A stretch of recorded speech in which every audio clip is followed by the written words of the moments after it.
Welcome to another episode of Syncast powered by Commercient. Joining me today is Doug Davidoff. He is the founder and CEO of Lift Enablement. Doug, thanks so much for joining me today. Tell me a little bit about your company and about yourself. Heath, thanks for having me on the show. Really been looking forward to it. Can't wait to see where the conversation goes. So for me, it all began on a dark, rainy evening in October 19th of 1960. Never mind. In all seriousness, so Lyft as an organization, so we're a go-to-market focused company. What we do is we take a structural and systems approach to customer revenue acquisition, retention, and expansion. I think the biggest thing that we do is we help companies and we help people get out of their own way. What I find is the vast majority of companies they've got all the elements that are there. If anything, they're probably trying to do too much. Yeah. And so we really help to kind of help them get focused on what is their structure. What is that, how do you unlock those key inflection points that drive, that drive the delta in your results? For me, I'm a baseball nerd, coached college baseball for 3 years, and just always been fascinated to, why do things work out the way they work out? So I've basically just been pulling at a thread for the last 30 plus years. That's awesome. And we talked previously, and one thing that really piqued my interest was when I was asking, you said that you follow basically the management philosophy of Peter F. Drucker. And I was so interested in that I bought one of the books and kind of paged through it. And I was wondering if you could tell me a little bit briefly about why he is why you follow his philosophy. So it's fun. I always love the download or the takeaways after I talk to somebody in the way that we talked the first time, because I'm a huge fan of Peter Drucker. Like if you were to say, who do I follow? Like Drucker wouldn't have been the name that would have so it was interesting that was, a takeaway. I went into the entrepreneurial world really, really early. So I never had the opportunity to come up in a company, and learn from my managers and my managers, et cetera. Yeah. So I basically built a mentorship team of just studying who I thought were some of the best business thinkers. And, no question, Peter Drucker is one of them. I think there's two really important principles that we follow that really motivate around, that came from Peter Drucker. The first, which is probably my favorite Drucker observation, is he made an observation that businesses rarely fail because of starvation. They're more apt to fail because of indigestion. And his point was, most businesses don't fail because they're not able to get enough. They fail because they don't have the systems and structures to manage and absorb and digest what they're getting. And one of the biggest reasons that businesses fail is they grow too fast and they can't handle it and absorb it. So that kind of is a lot of where our structural approach comes from. And then the other element, and I think it really gets down to the base of everything in Drucker's philosophies and Drucker's principles, is a concept that he referred to as build genius into the system. I've always been fascinated by sales. I'm one of those rare people that from the time I was a kid, I planned on going into sales when I became a professional. Wow. And I firmly believe that in the history of the world, IBM in its heyday built the greatest sales organization ever. And they did it not by hiring superior salespeople on an individual basis. What they did was they plugged, candidly, average salespeople into a superior system that produced better results. And so that's kind of where I think the genesis of the systems approach that I've always tried to identify and follow came from. And so that's really the core of where I think Drucker stands out and where we follow Drucker. That's incredible. And, another thing you had mentioned earlier is your company specializes in go-to-market and RevOps, revenue operations. Do you mind just kind of sharing a little bit about those two and how it helps companies, particularly what you were saying about, not having the proper tools or building a superior system that just about anybody could be plugged into. And I'm guessing two of those philosophies, two of those, basically the RevOps and go-to-market is something that helps them out. And I was wondering if you could just talk about that a little bit. Yeah, and sometimes because I talk about systems and process so much, it comes across as though I'm de-emphasizing the people side of it. So just, and I don't think you meant this, but just so there's no miscommunication. Yeah. The people that you plug into the system are very, very important. The thing that I hate is this whole concept around, are you hiring A players or B players? Candidly, I think that's crap. And the reason is, an A player in one context is a B or a C player in another context. Yeah. What I think the job of management and the job of an organization, by the way, as an extension, the job of go-to-market and RevOps, is to enable B players to become A players. And so I'm going to circle back to Drucker. Mm-hmm. One of the things Drucker said was, you can't scale genius.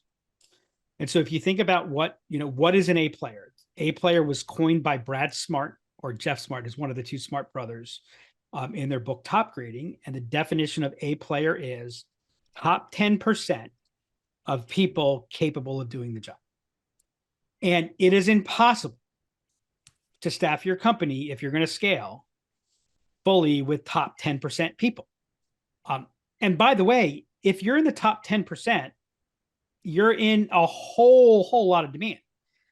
My question is, how do you take the person that's in the 25th, 30th percentile and enable them to perform as though they're in the 10th or 15th percentile? So what a great organization does is it unlocks a B player to an A player.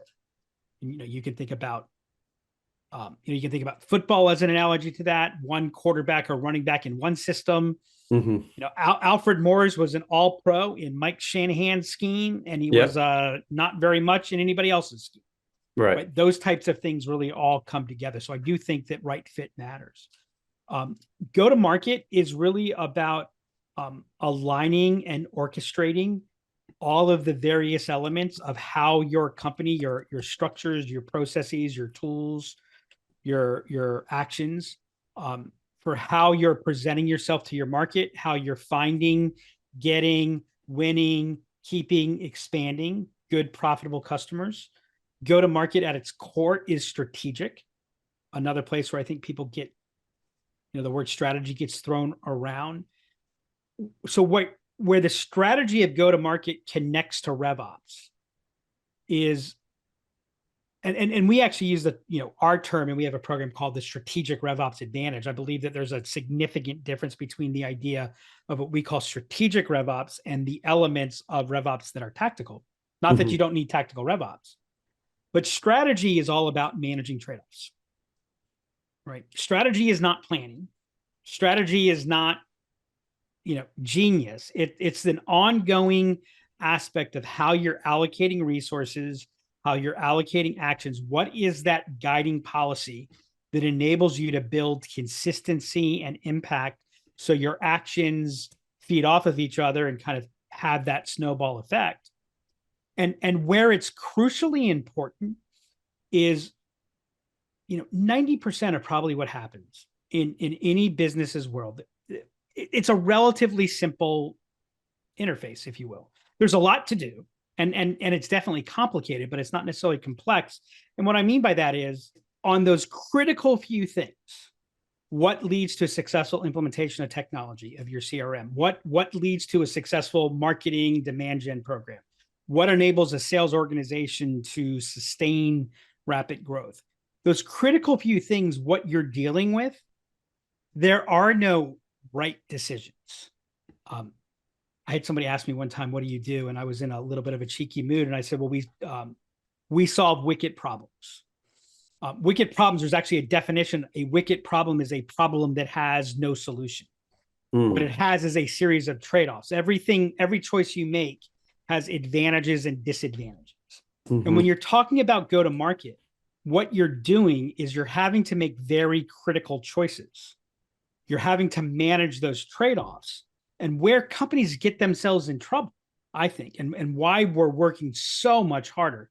I talk about the juice for the squeeze a lot.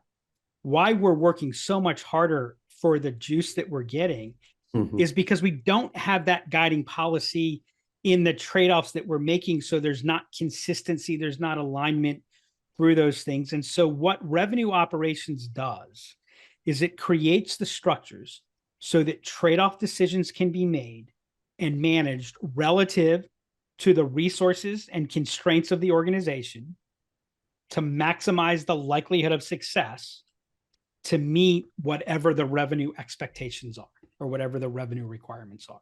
So it really is about bringing, we call it vector alignment. It really is about bringing an orchestration and a rhythm to the motions that we have so that we're not fighting against each other internally, if you will, all our different actions, and it's really building upon each other. It generates more juice for the squeeze. Absolutely. And now let me ask this question. How does HubSpot play into all of this? HubSpot CRM, HubSpot marketing, especially. I know they have different hubs and everything, but how does HubSpot play into this? I want to answer the question, if it's okay, that you actually wrote on the prep here. You asked, how does HubSpot CRM and marketing increase win rates for businesses? And I want to answer that question because I think it nails a fundamental problem with how people look and think about and manage technology. And so to answer the question, then I'll get to the next part. How does HubSpot CRM and marketing increase win rates for businesses? The answer is it doesn't. CRM doesn't increase your win rate. Marketing automation platforms don't increase your demand generation. What increases your win rates are your business processes. Right? Whenever we touch technology at Lift, we live by a prime directive. And that directive is the business process must drive the technology. The technology should never dictate the business process. Right? And so what's going to determine your business process? Well, I mean, if we go to basic strategic theory, the first thing we're going to talk about is constraints. What constraints do you have? Nobody has unlimited resources. How are you allocating those resources? How does HubSpot enable that growth? How does it help companies? Well, it's structured in a way, it's built in a way that for the companies that it's right, it lightens the load on them. So one of the things that HubSpot brings to the table is they're probably the best ever at delivering what I call point of view software. And what point of view software says is, we don't just bring you the software. We believe there's a way to use the software. There's a right way to use the software. And they bring that point of view. And just to be completely transparent, sometimes I disagree with that point of view. I actually think one of the main reasons that we get hired like we do to implement it is we know how to undo the point of view as much as we know how to enable the point of view. But because of that, it gets you started. It is a lighter tool to use. HubSpot came to this space with a very different question. I'll just use their top competitor, Salesforce. And by the way, I'm a fan of Salesforce. I think Salesforce is it's an excellent product for the right companies. Salesforce, whether it's because of their market focus, when they came into the market, or whatever, Salesforce sought to answer the question, how do we solve these sets of problems for the top executives of a company and for the financial side of a company? HubSpot asks the question, how do we enable the user to do more? How do we enable the user to get more done with less effort? What's happened is Salesforce started up top and has worked to bring things down so that, started at the executive level, came down to the salesperson level. HubSpot has come from the salesperson level and gone up to the executive level. So one of the reasons that it helps, it's easier to use. It doesn't require the same level of thinking. It doesn't require the same amount of support to execute what you're doing. So when you look at where do I want to allocate my resources, how do I want to be able to manage things, at what rate of iteration do I want to operate on, HubSpot positions themselves in a way that you're relatively speaking, easily able to make adjustments, iterate, drive greater growth, drive greater adoption and use, deliver the data that it delivers in a way that's easily digestible, that makes it easier to apply, which gets into that whole positive flywheel effect that HubSpot likes to talk about. Very fascinating. Now, let me ask this, kind of tying this in with Commercient SYNC. We integrate data from an ERP like QuickBooks, Sage, et cetera, to HubSpot. How does that help a sales team having access to order history, customer information, even if it's just a couple of things? How does that help them versus just kind of flying blind without having that data, or having to call up accounting and getting a report on a customer that maybe didn't order from them in a year, and they can just pull it up in HubSpot on their phone and before meeting with them? Just an example. But how does Commercient help? So I think there's a bunch of different levels to that. I mean, there's the obvious time savings that comes from that. What you're talking about, there's the better customer experience. Though I actually think that, again, business process driving. I think if you look at integration, the right way, what you need to have is what I call a unified tech stack. You need to have unified data. A unified data element that's going on, because the best way to answer a customer's question is to prevent the need for them to ask that question to begin with. That doesn't necessarily apply into sales, right? Yeah. But, so instead of making it so that, hey, I have to call my sales rep, they have to call accounting. If you really manage the integration process correctly and you think about it through the lens of business process, you begin to find, hey, not only by unifying this can we make it so that the rep doesn't need to, but it becomes a whole lot easier to make it so that the customer doesn't even feel the need to call the rep, right? So I think that it's a piece of that puzzle. Again, there's the time savings, there's the ability to know. A big thing is we always look at, we'll look at how do you manage your existing base of business. We have what we call opportunity quadrants. Mm-hmm. One of the things I like to look at is, where are my trends? If you think about how long does it take for someone to close their books? How long does it take for the books to be closed to then go down to a customer level? How long does it take for that to then get to a salesperson? And by the time I see trend data, like, how's my customer doing in the last 30 days? Was there an unusual drop off in the last 30 days? By the time I get that, we're in a completely different season. Yeah. Right. So being able to, again, build that into the system so that, hey, we see a 30% drop off versus this time last year, boom, pushing a notification, those types of things.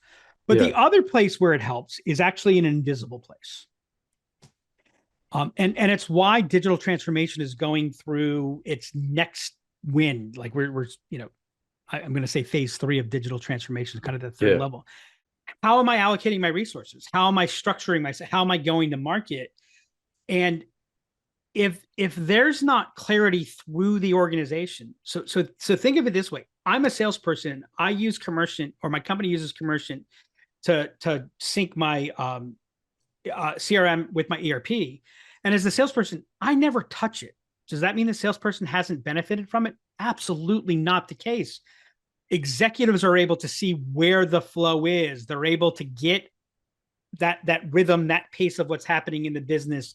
They're able to identify where are the key elements so that we can add more resources to the things that matter and so forth. So it really enables an operational pulse.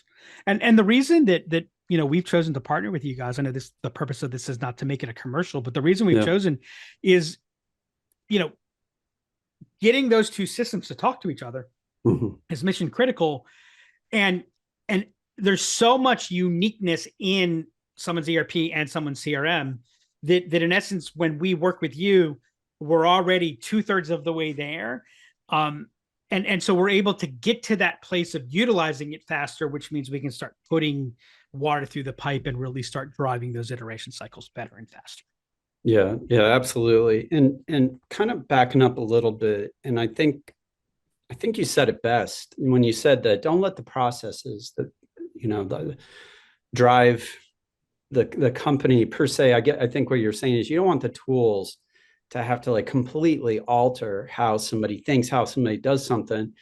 You want that software, that, you know, the HubSpot, to be able to work with them, and they're driving that process. And I've heard from more than one company that HubSpot just kind of gets out of the way. And what I mean is it's a tool that is easy to use, and they can jump right in and it can enhance what they're doing, versus you know, if you're using some software, not necessarily CRM, but you're using too many apps and you're trying to track everything and nothing's kind of communicating, or the user interface is just terrible, and your company is going to spend too much money and time training only to have them say, forget it, we can't use this. I was wondering if you could just touch briefly upon how the user interface, along with that philosophy of HubSpot, kind of, for lack of a better word, gets out of the way and just helps, and they can just, it enhances their selling versus trying to figure it out and put themselves into that tool. I don't know if I'm asking that right, but I think it's something significant you said early on, and then tying it in with HubSpot. Yeah, I never really thought about it as getting out of the way. What I can say is that the number one reason that CRM fails to get adoption is that historically it's been viewed through the lens, or whether it's been viewed or not, it's been implemented through the lens of requiring the salesperson to adjust how they work, to store information. And then I have an adoption rule that basically says every interface that a user has to touch decreases the adoption half-life by 1. So when I'm using the CRM for this and another tool for this, and then I'm going back to why does the ERP need to be integrated? Then I'm going to my ERP.